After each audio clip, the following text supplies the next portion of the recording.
आप अभी सिर्फ ये चेक करें कि कहाँ कहाँ से ये सैंपल लेके फिर इंसानी जिस्म के साथ खिलवाड़ करते हैं। जिन लोगों को ये कैद करते हैं या जो लोग पकड़े जाते हैं उनके ऊपर तजर्बे किए जाते हैं, वो बाएं फैला के फिर उनके ऊपर तजर्बे किए जाते हैं। लेकिन ये कहाँ कहाँ से सैंपल लेके आते हैं ये देखें।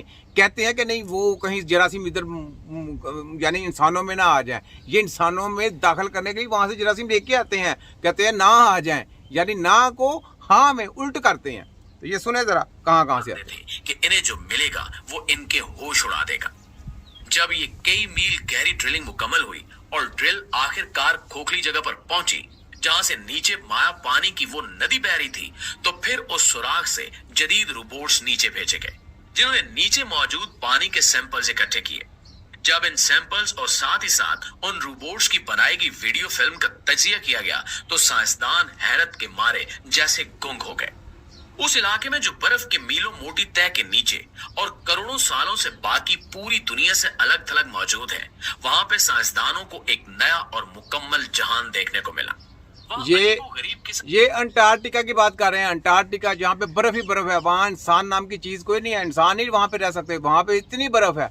और वहां पे ये सैंपल इकट्ठे करने के लिए जाते हैं और वहां से वो सैंपल लेके आगे इंसानों पर तजर्बे करते हैं ताकि इंसान किस तरीके से बीमार किए जाए, किस तरीके से इनको बीमार करके इनके ऊपर तजर्बे किए जाए। ये सारे ये खोते लोग, पौधे, छोटे छोटे निहायत अजीबुल खलकत जानवर और इसके साथ साथ पानी के इकट्ठे किए गए सैंपल में ऐसे ऐसे बैक्टीरियाज और वायरसेस मिले जिनके बारे में साइंसदानों ने कभी ख्वाब में भी नहीं सोचा था। नाज़रीन, ये एक इतनी बड़ी खबर है जिससे हमारी पूरी दुनिया मुतासिर हो सकती है।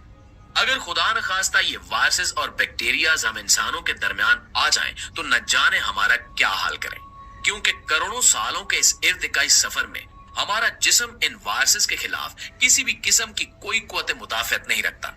और इस बात की तस्दीक साइंसदान लेबोरेटरी टेस्टिंग की बात कर चुके हैं। साइंसदान इस बात पर भी हैरान है कि आखिर एक ऐसी जगह पे जिसके ऊपर मीलों मोटी बर्फ की तह मौजूद हो और सूरज की किसी किस्म की रोशनी वहां न पहुंचती हो, वहां पे ये छोटे छोटे जानवर और कायनुमा पौधे किस तरह जिंदा रह सकते हैं। इनके जिंदा रहने और खुराक हासिल करने का क्या तरीकाकार है और वहां पे और किस किस्म की चीजें मिल सकती हैं। खैर, इस बारे में तो महज अंदाजा ही लगाया जा सकता है, क्योंकि अभी तक सिर्फ एक सुराख से भेजे गए रोबोट से हासिल होने वाले नताज ने साइंसदानों के होश उड़ा कर रख दिए हैं। इस वक्त पूरी साइंसी दुनिया में एक शदीद बहस छिड़ गई है कि मजीद तहकीकात से पहले कोई ऐसा निजाम वज़ा किया जाए कि वहां से आने वाले बैक्टीरियाज और सैंपल को निहायत कड़ी निगरानी में टेस्ट किया जाए और इनमें से ऐसी कोई एक चीज भी किसी भी तरह से स्लिप होकर इंसानी आबादियों के दरमियान ना पहुंचे। अब आपने देखा आपने कहाँ कहाँ से ये सैंपल लेके कहाँ कहाँ के जाके फिर तजर्बे करते हैं, फिर इंसानों पे तजर्बे किए जाते हैं, फिर उसके बाद जनाब आप लोगों को ये वायरस दिए जाते हैं। ठीक है, ये कहते हैं इंसानी जिस्म में ना चले जाए। इंसानी जिस्म ये मुंतकिल करते हैं। अल्लाह ताला ने नट बोल्ट ही नहीं लगाया, रास्ता नहीं बनाया। अगर ये नाक के जरिए कहते हैं, नाक के अंदर तो बाल लगाए हैं तो नहीं जा सकते जरासीम। मुंह आपका बंद होता है, ठीक है, तो कानों के अंदर भी बाल हैं, तो बाकी जिस्म आपका जो है ना वो वैसे ही डंपा होता है। ठीक है, तो साफ लगाएं कि ये किस तरीके से आपके अंदर वायरस मुंतकिल करते हैं। जो कोरोना वायरस था वो क्यों नाक के जरिए भेजते थे, पता क्यों? तुरंत तुम्हारे WHO के परिंदों की ऐसी की तैसी, ये वफाक हेल्थ, पंजाब हेल्थ और काली बेड़ो। ये देखो छोटा हकीम, तुम साइंस की जहाँ पे तुम्हारी साइंस खत्म होती है ना, वहां से मैं पकड़ता तुमको।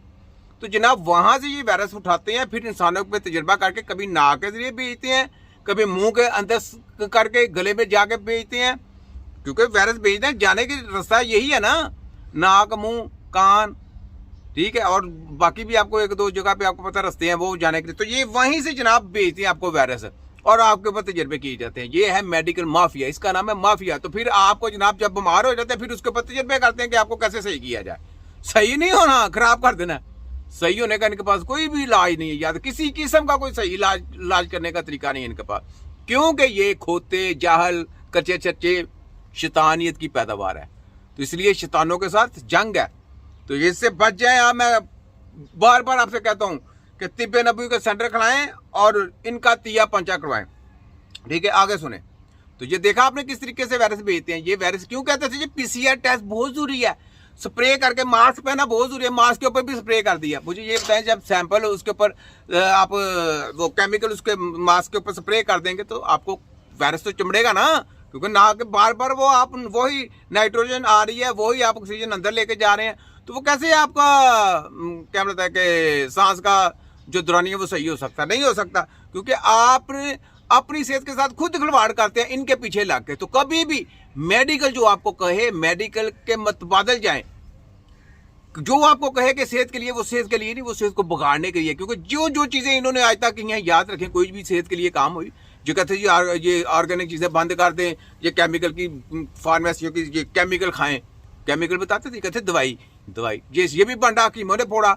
अब आगे ये कहते हैं जी क्या कहते हैं कि नेचुरल चीजों पे आ जाए, क्योंकि चोरी पकड़ के बताई, किन्होंने बताई? हकीमों ने। तो हकीम से क्यों डरते हैं? क्यों कीमों को बंद करना चाहते थे? क्यों हकीमों की टेक्नोलॉजी को इन्होंने डब्बे में बंद